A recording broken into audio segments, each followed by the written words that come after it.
It's 4 o'clock in Los Angeles. It's 6 o'clock in Chicago, and it's 7 p.m. in New York City. Hello, everybody. I'm MadDog the Scipio, joined tonight by a very, very special guest. His name is Michael Armageddon Murphy. For 25 years, I can't even believe that, Murph. For 25 years, Michael Murphy took a beat down, body slammed, got his face kicked in, came back looking prettier than ever. Michael, welcome to the show. Well, Angelo, I'll tell you what, I don't know about prettier than ever, but I am here to tell you, one, it's great to be back on Wrestling with the Future. Also, as you can see, tonight for my Philadelphia Eagles, I've got my Philly 316 shirt on. Go Birds. And we are going to talk about what I want to bring up. We are going to talk about professional wrestling, past, present, future. It's going to be our opinion, what we think. And for the people out there that don't like our opinion, I don't care. You say, how are you, Mike? And just like a wrestler, he's going to cut a promo.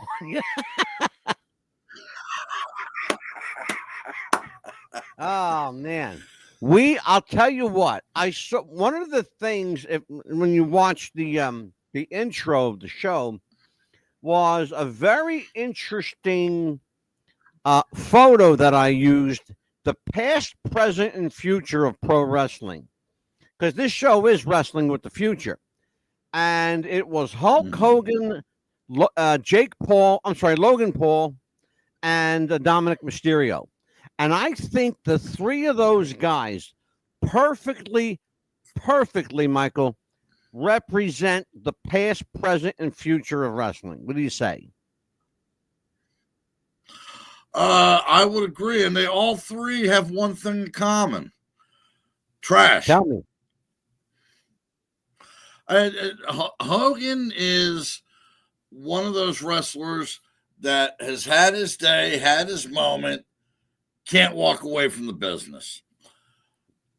Dominic Mysterio, I will give some credit there. Since he's come on board in wrestling, he has gotten so much better. Logan Paul, in my opinion, he's a guy who made TikTok videos and got in with the right people. And, you know, the only thing he's got going for him personally, I think, is that he was trained by Shawn Michaels. I'll tell you what, not for nothing, but Logan Paul's got some talent. Now, granted, he comes from the YouTube TikTok generation. True. But you can't take his talent away. He's a hell of a fighter. If they say if you can fight legit, you can wrestle. And I think that's why Ken Shamrock was so successful. I think Ken Shamrock was so successful because Ken Shamrock is just tough. He is a tough guy. You see, Angelo, there are guys that think they're tough guys that want to be tough guys. Then you got guys like Ken Shamrock, who is a legitimate article. Yeah, and he don't have to tell you how tough he is either. No, not at all. I had the opportunity to have dinner with Ken Shamrock in Wildwood, New Jersey. I was working for the late, God rest his soul, Gino Moore at the time. And Kenny was just as nice as could be. But I will tell you what, I would never want to cross that man because he could rip your head off. No, the last thing I would rather drink when it comes to Ken Shamrock, pissing him off, I would rather drink a gallon of gasoline and piss on a brush fire. My friend Haley McCarty is with us tonight. Haley she goes to church with me. This is Haley. I didn't know you were a wrestling fan, Haley. Ain't that some shit? How about that? This is Wrestling with the Future, ladies and gentlemen. In case you haven't guessed, we are back in action after how long, Michael? How long of an absence? Probably 3 years? Something like that, I would say. Yeah, probably around 3 years. I think it's, man, I'll tell you what. Oh, here you go. Haley says, I used to like Stone Cold Steve Austin. Well, we all did. Till we realized that Steve was just a big old work.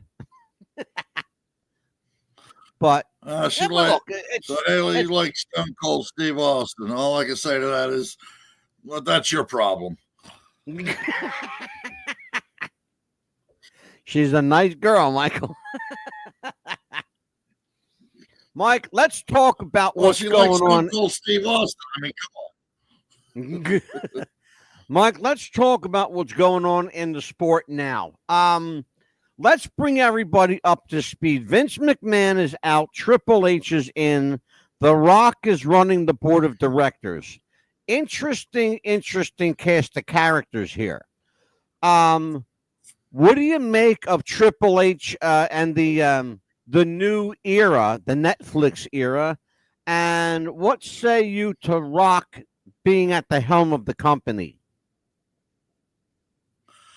Well, first, Triple H running the Netflix era, I applaud him. I've watched the show go from a lull to an all-time high.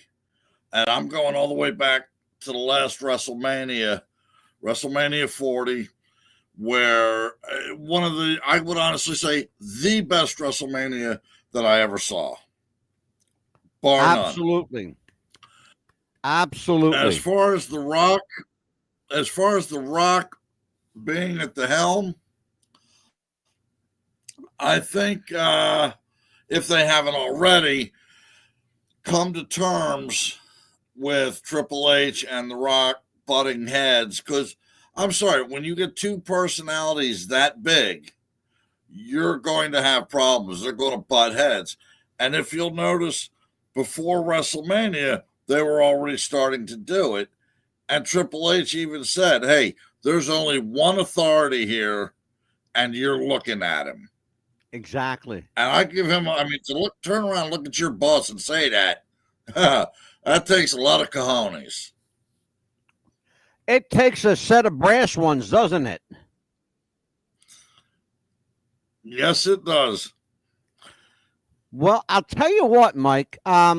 One of the things I have noticed is, old wrestlers, not to say that The Rock is old, but older wrestlers, for whatever reason, sometimes find it difficult to walk away from the business. Take a case in point, for example, Ric Flair, who is a classic example of not knowing when to leave.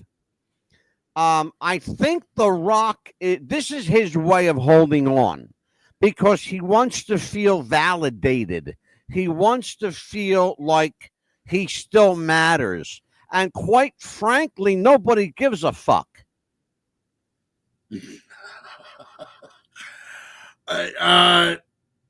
Yes and no. I think the reason The Rock's still involved is because of his genuine love for the business. Because if you're in the business or had been in the business, it's not about the money. It's because you don't get paid a shit ton of money, but you do it for the love of the business. Now in WWE, yeah, you're going to make a good living, but if you're in the indie circuit, you're not doing it for the money. As far as Ric Flair goes, well, gee, where do I start? He went from being the GOAT to managing he went his daughter. From being I tell you what I always say, and I'm glad you said the GOAT. He went from being the GOAT to the bloat, the biggest loser of all time. He went from being the greatest of all time to the biggest loser of all time. On video. He's out there smoking weed with Mike Tyson on videos. I mean, you just want to He's 75 years Stop old. it. Yeah. How long? Yeah, but Mike, let's be honest, bro. How long? I feel like Vince Russo now. Yo, bro. Right. I gotta ask myself the question: how long is Rick going to survive doing this? Like he's the cat with 9 lives, but he already used 8 3/4 of them already. Well, what was it, like 3 or 4 years ago? He was on death's door in the hospital. My point. And like I said, now he's taking videos of him and Mike Tyson smoking weed, drinking booze, and every chance he gets the walk and the slapping. Yeah, stop it already. It's enough. And that's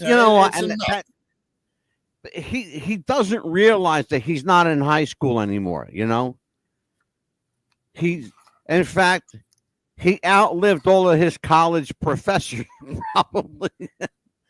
Anyway, let's talk about the product now. One of the things I said to you this afternoon when we went over the show is I wanted to get your insight because you watch it much more than I do.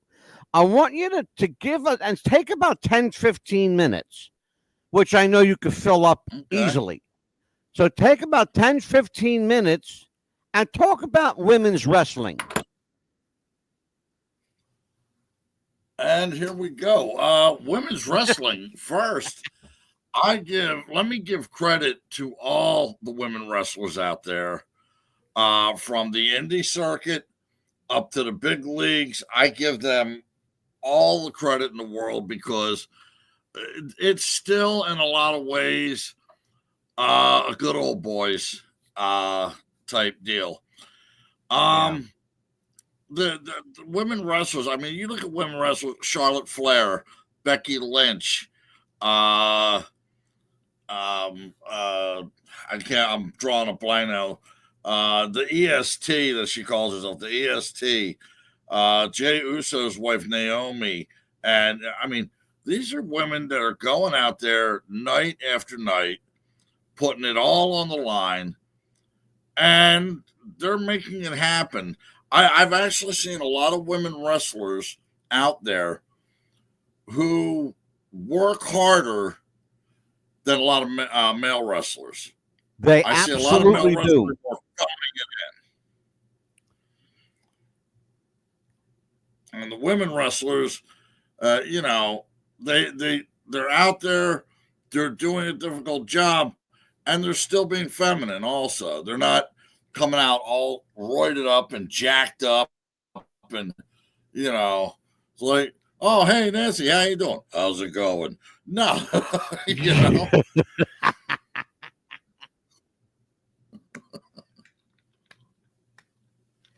Oh, shit, that's funny. Let's talk about a woman, Mike, who I believe is the future not only of the women's division, but very possibly the future of WWE. That is one Rhea Ripley. Talk to me. Oh, the future. She's also the here and now. Rhea Ripley has it. In all 4 corners, she has it. She has the it factor. She's drop dead gorgeous. She can wrestle her ass off. And, she's paid her dues. It didn't come easy for her. But True. She can do it all, man. She's also built like a brick. She can talk. Yeah, she's also built like a brick shithouse, too. Well, I'm not going to say anything to that effect because I don't want Buddy Murphy coming looking me up. I know, right? He's big. Buddy Murphy's just too damn big. He's a very big dude. Yes. Let's talk a little bit about the future of the women's division. There's a lot of controversy right now over a couple of people, one of whom without mentioning her name, is hurting everyone she goes into the ring with because she's too big and too clumsy. That's why I'm going to. Okay, so you want me to say the name? That's why I want you to tell everybody her name. Yeah, that's what I thought. That's what I thought, you rat bastard.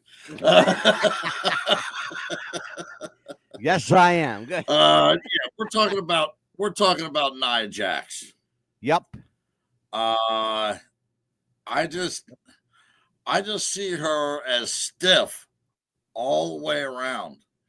And from what I've understood, she more than once she's hurt people, and a lot of the women don't want to work with her. My brother-in-law Scott Gates says she can hold me down. Now, is he talking about Nia or Ripley? Scotty. I think he means Rhea Ripley. Yeah, I think he means Rhea. Because I don't think he means Nia, for sure. Oh, Leon's here. Leon and Rosie are here. Hey, good. Everybody, join the chat. Hop in our chat. Join the conversation. Michael, Armageddon, Murphy, and I are here tonight on the return edition of Wrestling with the Future. We never went anywhere. We just... we kind of like stayed on the back burner for a little bit. We had other things going on, but now wrestling has gotten good again, and me and Murph decided to resurrect Wrestling with the Future. So, as you were saying, Mr. Murphy, the women. I think, like I said, I think the women's division is a great division. They've really built it up. But I think they're, in my opinion, this is all my opinion, one mistake they made, too many titles. Absolutely. Way too many titles, Murph. You have title belts behind you. You have a world championship, you have an intercontinental championship, and you were part of a tag team championship. That's all they need. Yes, I have... I was also a United States champion and tag team champion, yes. Exactly. And then my point is that you didn't have a Tuesday afternoon champion or a Friday morning at 7 o'clock champion, because everybody wants to be, everybody's a belt mark now. Why? Why all of a sudden did we raise a culture of belt marks? Reason I put it under the lines of participation trophies. You didn't have to earn it, you just had to show up. Exactly. And everybody wants a belt. Everybody wants to be a champion. Yeah. Oh, well, I was here for 45 minutes. Oh, really? Here's a belt. Exactly. I want you to listen to what Mike Murphy just said. They're in the company for a cup of coffee and they won a championship already. I have a real problem with that. Mike, how many belts did I have, Mike, when you worked for me? We had the heavyweight title and the tag team title. That was it. The tag team title. And I think that was it. That was it. Yeah. That was it. Yeah. Heavyweight title. And you only got those. And you only got those. You only got those if you earned them. Exactly. Now, speaking of earning stuff, CM Punk is back in WWE because he earned his right to come back. Now, I have an issue with you. I have an issue with you, and we need to talk about this issue. That issue is in the form of a spoiled brat named Seth freaking Rollins. How long are we going to deal with his mouth? Just kill me now. Right here. Seth Rollins he looks to me if Prince and Liberace's estates had a yard sale. Oh my God. Okay. Either that or he's diving into his wife's closet. I don't know. I was gonna say, is he wearing Becky's shit? I think he is. Crazy Because stuff, brother. I think a lot of people wait for him to come out on Monday nights just so they can see what the hell he's wearing. You may be more right than you know. I got news for you. He is a great wrestler. He's somebody, he got into business, he came up, he paid his dues, but then somewhere along that path, he just kind of took a left turn. And now he seems more to be whining. Oh, CM Punk this, my title that. No, enough already. Stop it. Yeah, what is it with that chant? I don't get that. What are they saying? They're not saying anything. They're just going, oh. They're just making a bunch of noises. That's crazy shit. He loves it. The other thing, Mike, I want to talk to you about, and I want then take some time on this because it's a complicated issue. The relationship that seems to be happening between WWE and TNA.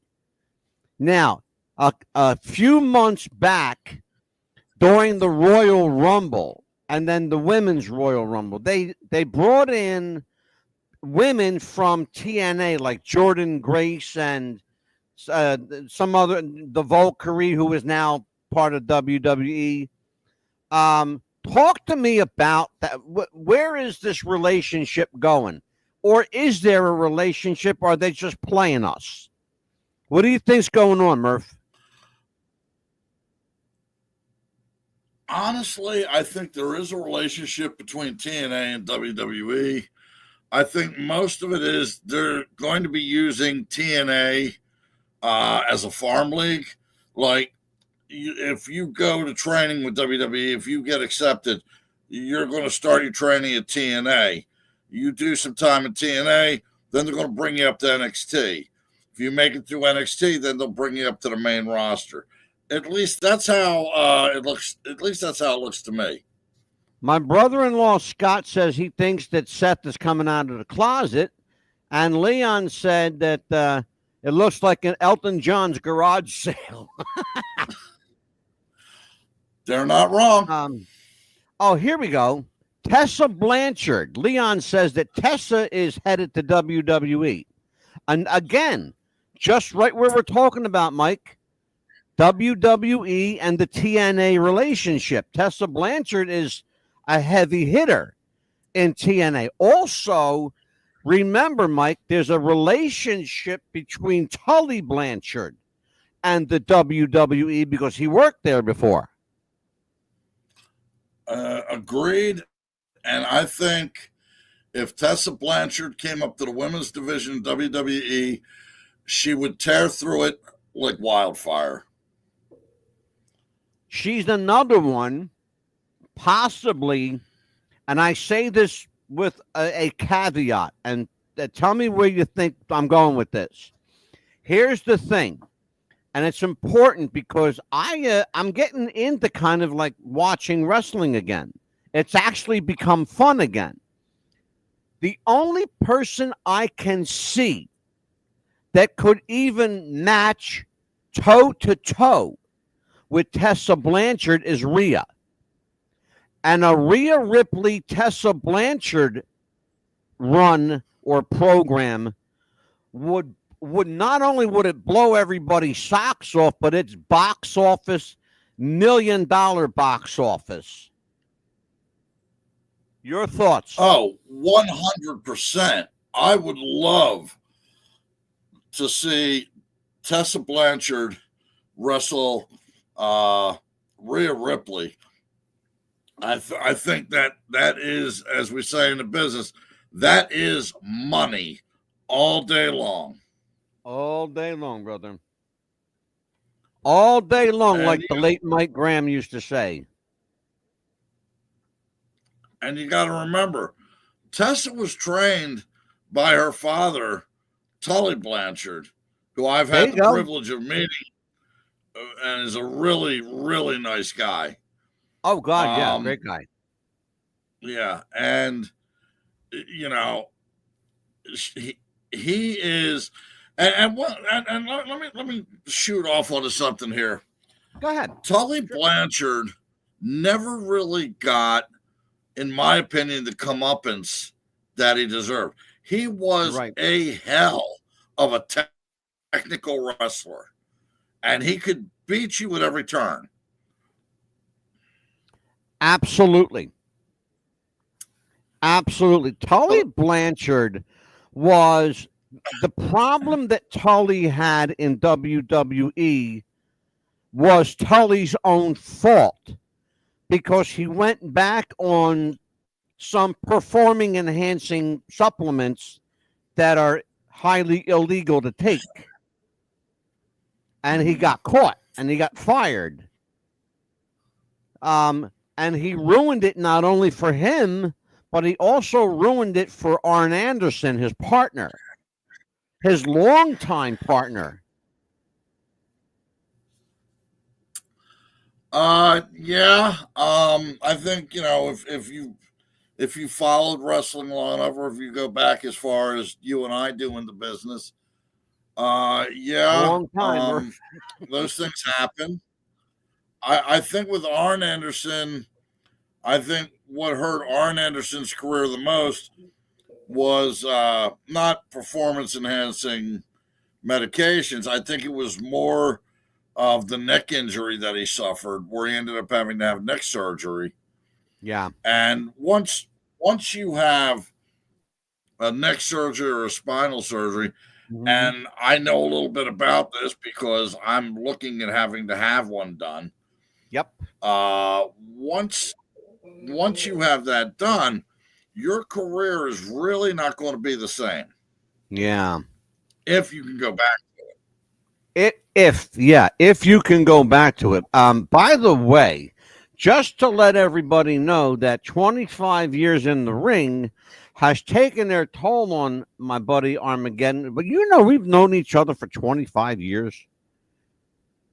Yeah. You realize that? Yep. That's a long fucking time to know you. Yeah, 25 years I've known you. 25 years of you breaking my balls. Well, it needed to be done, by God. Well, it needed to be done. My producer Amelia is in the chat. How you doing, Amelia? You got a show tomorrow night, kid. We'll talk about that at the end of the show. But Leon, you're still in the chat with me, right? Okay. Leon, let me ask you a question, and we're going to talk about this. Your opinion, Leon, on the transfer or possible transfer of talent from the smaller promotions to the big league. Good idea, bad idea, or do these smaller promotions need to have more juice under their belt? What do you say, Leon? And while I'm waiting for Leon, Murph, let's talk about AEW, because we haven't even addressed them yet. How long can Tony Khan hemorrhage money? Well, in my opinion, Tony Khan is basically a money mark. And I'll call him that. And I don't give a shit whether he likes it or not. I don't give a shit whether AEW fans like it or not. And I won't be totally honest with you. I don't watch AEW. I watched it once. I watched it a couple times, and each time I watched it, it was the worst 10 minutes of my life. Yeah, I couldn't. It was like watching a very well financially fed indie house show. That's what it was like to me. Yeah. I couldn't tell you who half the wrestlers are. Yeah. Except here's for the thing, Murph. I have a comment. I'm sorry, Mike. I have a comment. I want you to address this. Kenneth Jarrett Singleton, who's a regular on the show, and it's nice to see him back. He says that the smaller promotions are needed because there are no longer territories. Your thoughts on that? And where are they getting the next crop of wrestlers from? Well, they're getting them from the indie circuit. They're going AEW, TNA, WWE. They still send scouts out to indie shows, and they watch these indie shows, and they still, from what I understand, they still invite. Hey, I like what you got. Here's my number, kid. Give me a call. We'd like to have you come up for a tryout. But just because you go up for the tryout doesn't mean you're in. Absolutely. You can go up to the tryout, screw it up within 10 minutes, and next thing you know, you're on your bus back to Bayonne, New Jersey. Don't be pissing on Bayonne, bro. Yeah, I don't have to.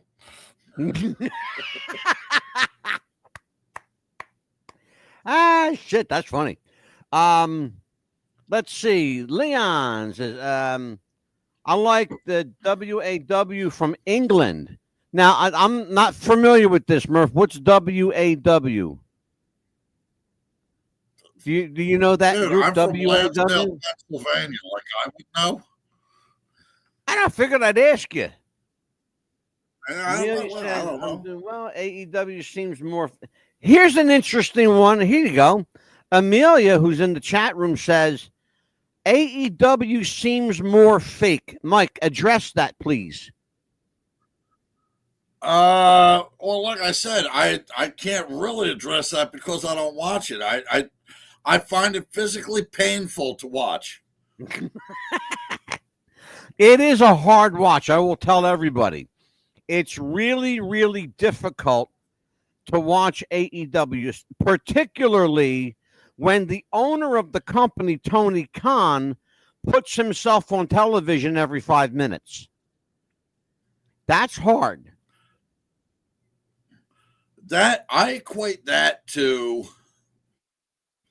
being a wrestler in the indie circuit and buying the company.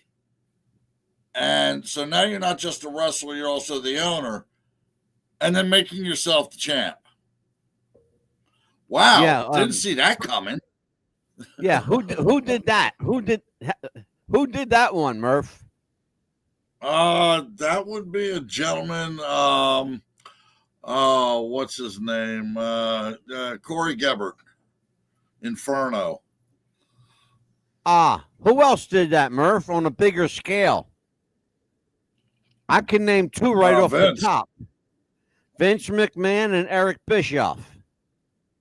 Oh, wait, and one more. The first time in history a writer made himself champion, Vince Russo. Oh, yeah. Oh, shit. We got, see here. Oh, here we go. Leon Rose. Ricky Knight, Soraya's father, has WAW. Okay, Ricky, I know who they are. I know who he's talking about now. WAW is, remember the woman Paige? That's her mother and father run that. Yeah.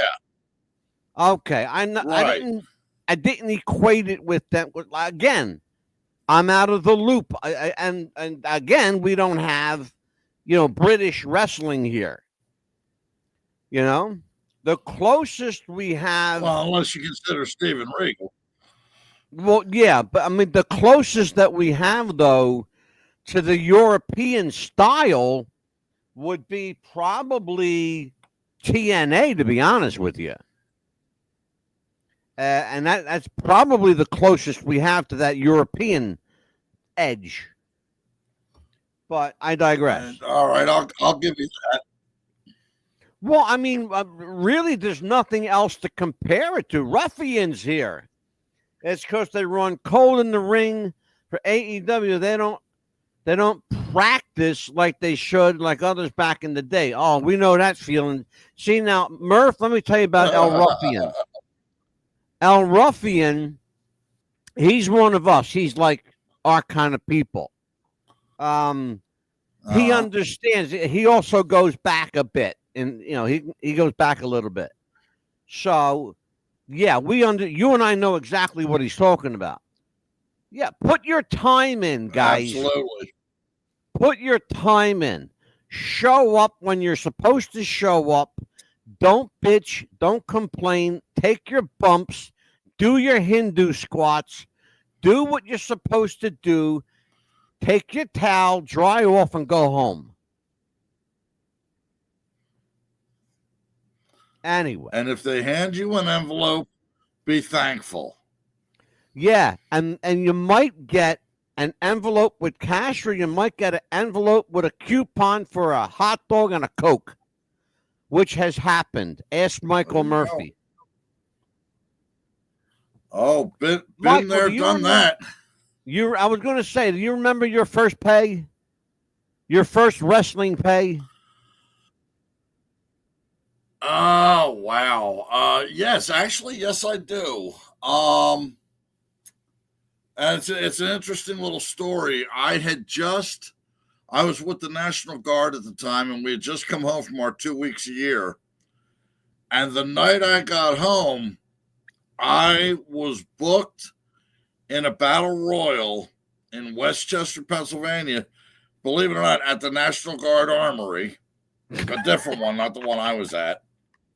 That's funny. And the guy running the show was Rockin', may rest in peace, Rockin' Rebel. Yeah, Chuck. Chuck was a good guy. Chuck, yeah. And I went in, I did my thing, and I did what I was told. I went in, I stayed till near the end. I got eliminated. I went backstage, and, of course, I wanted to get home, and he turns around, he reaches down the front of his tights, hands me $20, said, hey, thanks for working for me, kid. I'll have more work for you in the future. I took the $20, like this, because he had it, like I said, he had it down in his tights. I didn't want to touch that. But I shoved it in my pocket, grabbed my gear bag, then I went home. That was the first pay I love that I got. That was the first pay that I got for working, and I made $20 from Chuck's sweaty shorts. Yeah. God bless him. God rest his soul. Chuck was a good guy. He was a good guy. Yeah. The Rockin' Rebel. Let's talk about that. Let's talk about Rockin' Rebel for a second. Not Chuck the person. Let's talk about the character. Let's talk about characters in wrestling. Good idea, Murph. Bad idea, or the days of characters, are they over? I think it depends on the character. I mean, you have characters that are relatable, and then you have characters that are way over the top. Oh, man. I think the days of the way over the top character, those days are dead and gone. Yeah. You don't have guys coming out with clippers as a barber, or the flying monkey man. No, you don't have none of that. You have characters that are more believable. Yeah. You have characters that are more believable. Characters like, and I hate to say this, but Steve Austin. Because, come on, who at their job has never wanted to go up to their boss and look him right in the face and go, flip the bird right to his face? Yeah, exactly. Yeah, everybody's wanted to do that to a boss. Yeah, sure. The other thing too, Murph. The other thing, Mike, is that there's a guy. I don't know if it's WWE or AEW, but there's I guess a Hispanic guy. He's got this crazy garb. He's all like done with a mask and a hood. And what is that? WWE? What's the deal there? That is. I believe you're talking about a wrestler named Penta. That's it, Penta. And what's the deal with Penta? Where he come from? He's a lucha libre wrestler. All right. Gotcha. Came over from AEW and has made a huge splash in the WWE. Really? And he is an excellent, excellent wrestler. Here you go. Kenneth Jarrett singled the adorable one, Adrian Adonis. There's one I can relate to. Adrian was a hell of a guy. In fact, I named my daughter after Adrian, and I spell her name Adrian, and not like the women spell it Adrienne. So yeah, Adrian Adonis I thought was a really interesting character, especially when he went from wearing the biker jacket to wearing a dress at the flower shop.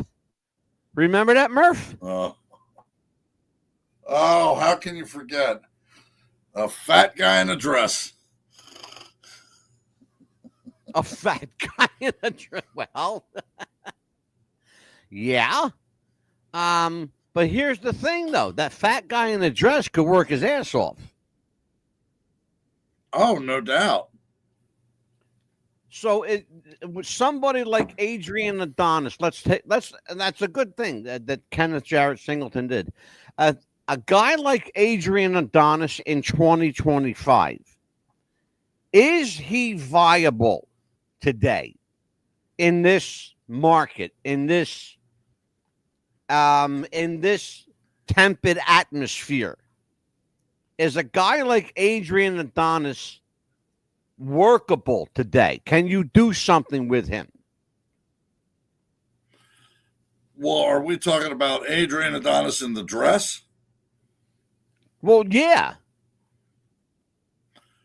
Then no. Okay, tell me why.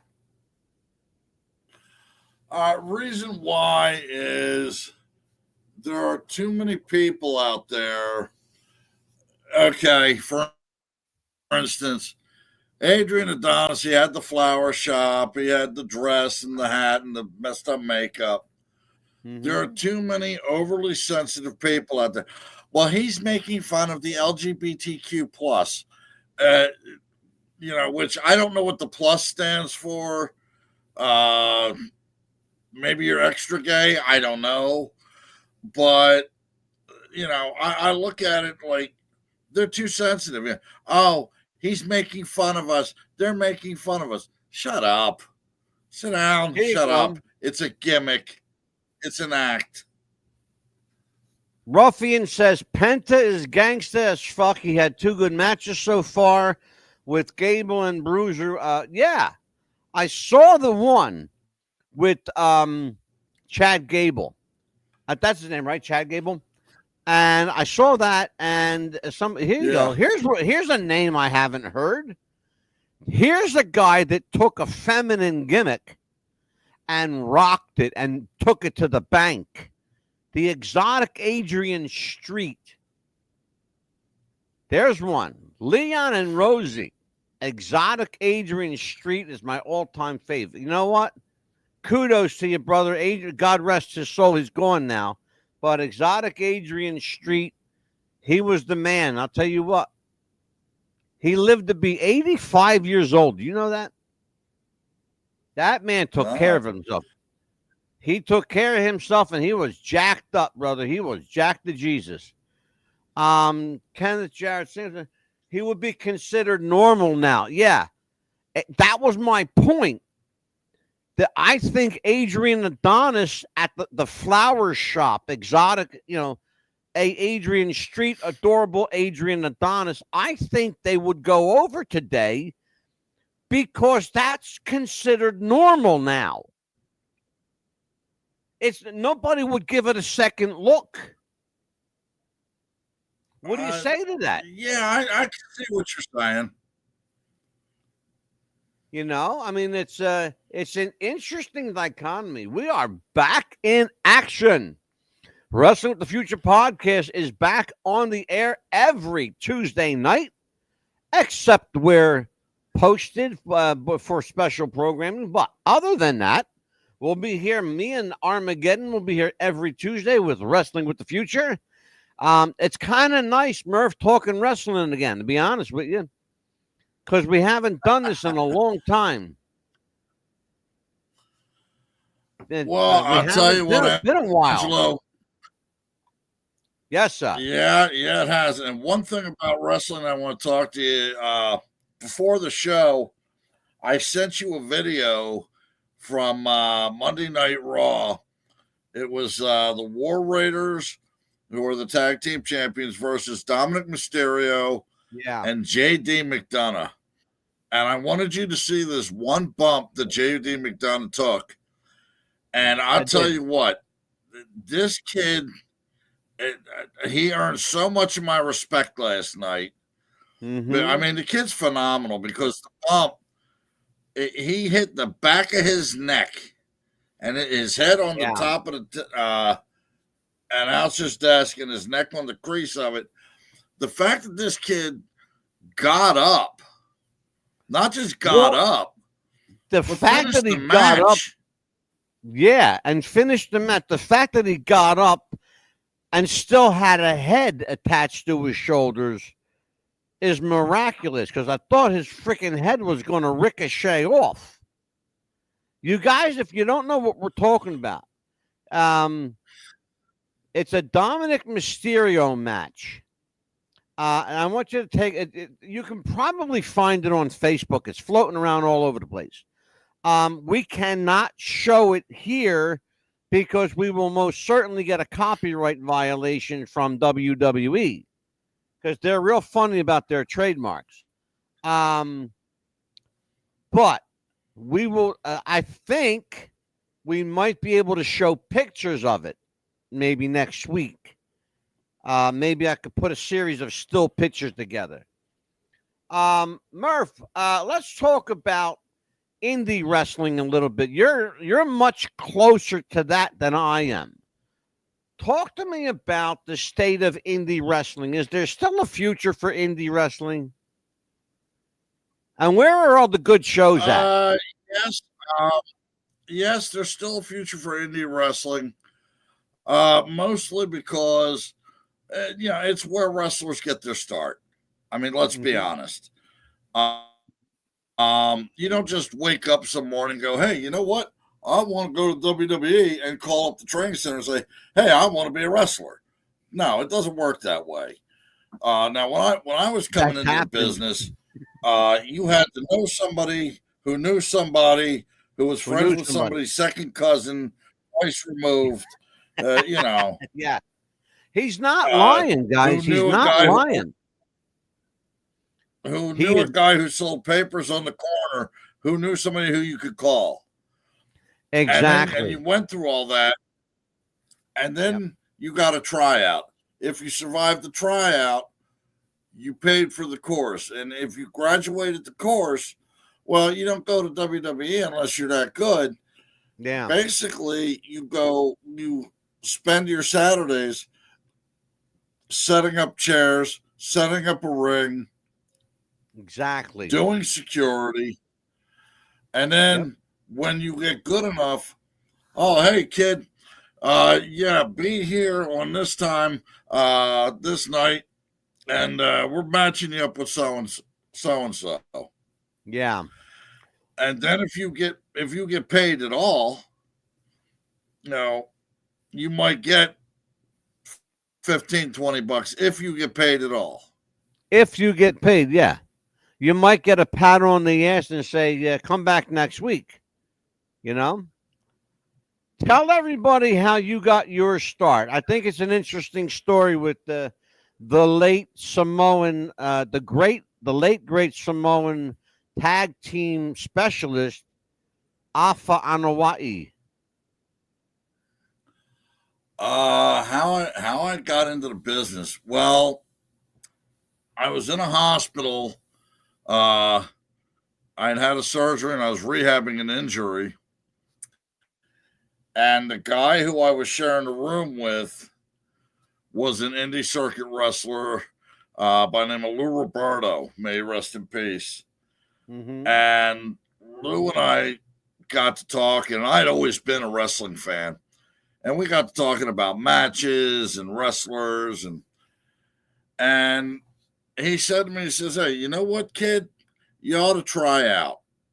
I said, "Oh, well, I don't have the size for it," because I was in my early 20s and, I wasn't a old fat guy like I am now.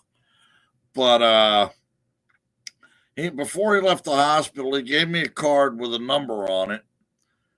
And I called the number, and it was to a school called the Monster Factory, which was owned by pretty boy Larry Sharp. May he rest in peace.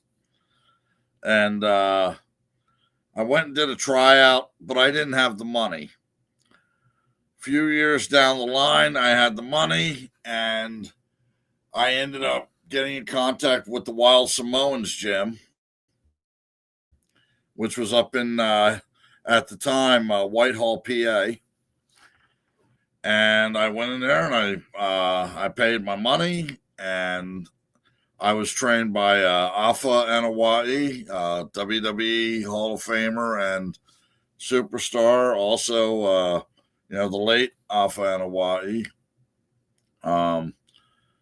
When I finished my training there, I just basically went out to indie shows and kind of hoard myself out to whoever would book me.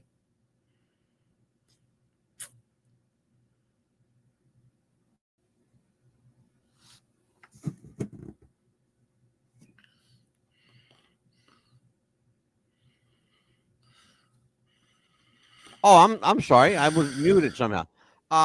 Here we go. Good. There we go. Oh, But yeah, we're good. That's a very interesting choice of words, because that's kind of what we do in professional wrestling. We sell ourselves like a prostitute. And a cheap one at that. Yeah, because we work for food. We work for food. Let's see who else is here. Ruffian says, I remember setting up rings. I loved the 20 by 20. The first one I put was a 16 by 16. Oh, brother, I've worked every size ring you could think of. On loan to us from a church in Brooklyn. I had a long iron bar for the middle. Oh yeah, man. I'm gonna tell you what. How about that ring, Michael, that we worked in Atlantic City? That was a stiff ring. I'll tell you what. When I trained at the Wild Samoans, and I'm not saying this is a bad thing, it actually worked out to be a good thing. A lot of guys who went to the Wild Samoans will tell you that their ring is so stiff that concrete is more forgiving. Yes. And the reason that is, yes. And the reason that is because if you could bump in Alpha's ring and survive, you could bump anywhere. Absolutely. And I've had some times where we've done some things outside, video vignettes and all, where I've had to take a bump on macadam, or I've had to take a bump on concrete. And on those days, I was thankful for learning how to bump in Alpha's ring. Absolutely, because if you can work hard, then you can work any style. And there are guys that like the work. There are guys in wrestling who like to work loose, And then there are guys like Bret Hart and Goldberg that like to work snug. I know you prefer working a little tight. So tell everybody. Yeah. Well, I mean, I know because you worked for me, and I see you work. You like to work a little snug, and that's all right. There's nothing. Look, I would rather a guy work snug and make it look real than a guy who works loose and looks like he's working loose. And that's why I like to work snug, because it's believable. But it also counts on the guy you're working with. Exactly. It also counts on the guy you're working with to sell it. Oh, absolutely. Absolutely. El Polo Loco took back bumps on his. Yeah, exactly. Here you go. I knew this guy called El Polo Loco who took back bumps on sidewalks. Okay? Yeah. If you can take a back bump on concrete, you could work a ring. Absolutely. Murph, we are at that time, my brother. It's the end of the show. Let me just tell everybody what's coming up tomorrow night on What's the Buzz Popcast. Amelia the Pitbull Chapman has a special show called About Face. It is the About Turn, the kinder, gentler Facebook that's coming our way. Per orders of Mark Zuckerberg. He got an earful from his new president, President Donald Trump, and it looks like the censorship is going away, and it looks like we're going to have a kinder and gentler social media. Maybe they could set the trend, because right now TikTok is still banning people who say Jesus. And I got a problem with that. So Amelia will be here 7 p.m. Same time as we do every night. We're here every night of the week, Monday, Tuesday, Wednesday, and then Thursday, Friday. We have our repeat shows, best of the week. For Michael Armageddon Murphy, I am the MadDog, Angelo DeCipio, saying we will see you next time at ringside. Take care, folks. Have a great night. Good night.